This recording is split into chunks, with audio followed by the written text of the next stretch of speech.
ख़बर शामिल कयूं पिया कोटड़ी कबीर खां। जसकम मरकज़ी senior vice chairman Amjad Khan Maisar, Jeay Sindh पोरेट संगत चीफ ऑर्गेनाइज़र अली उस्मान मेमन, ज़िलई अॻवान असगर कुरैशी जी अॻवानीअ में शहीद इरशाद चन्ना जे वरसीअ जे मौक़े ते मज़ार ते चादर चाढ़े क़ौमी तराने जी भेटा ॾिनी वई। बाद में शहीद जे बचड़नि खे राशन ऐं रोक रक़म ॾिनी वई, जॾहिं त उन वक़्तु मौजूद मोहरम सहतो, हाशिम राहूजो, रियाज़ अताउल्लाह गाहू, दाइम उजड़, अकबर राजपर, इरशाद चन्ना, इरशाद राजपर, रियाज़ खोखर, नूर मोहम्मद शंबानी, साहबी अब्दुल रज़ाक लाशारी, साहबी गुलाम असगर हुलियो, साहबी इरफान सहतो ऐं ॿियनि शिरकत कई।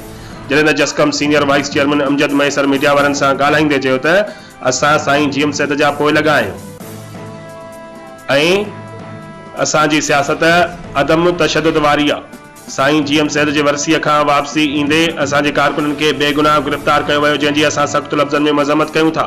असां पंहिंजे कारकुननि खे कॾहिं बि अकेलो न छॾियो आहे, न छॾींदासीं।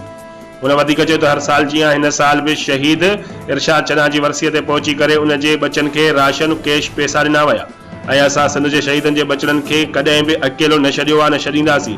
इंशाअल्लाह असां हर मोड़ ते शहीदनि जे बचड़नि ऐं सिंधी क़ौम सां गॾु हूंदासीं। रिपोर्ट कराए गुलाम असगर हुलियो, बे न्यूज़ कोटड़ी।